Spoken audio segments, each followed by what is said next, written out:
Hi, I'm Sophie and I'm going to share some of my favourite recipes with you. Since childhood I've always been a chocolate girl. My mum suggested I become a pastry chef, so I trained in London and then I've been working as a pastry chef ever since. In my 10 years I've worked all over the place doing loads of different things, in patisseries, in chocolate shops, in Michelin star restaurants, made wedding cakes, worked in local bakeries, and now I'm in recipe development. When I'm coming up with new recipes I'm really inspired by other chefs. I also get a lot of inspiration from what's in season, and then really I just experiment with different flavours until I find something that works.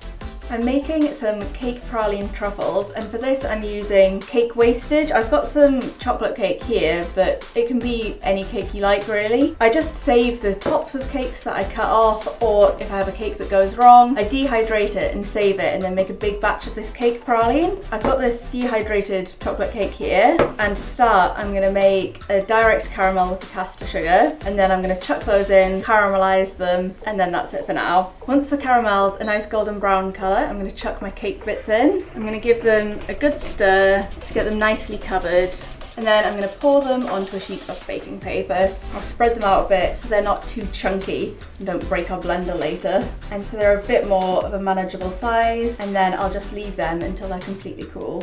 I've got my cooled down caramelised cake scraps here, so now I'm going to melt down some 823 chocolate and some 811 chocolate.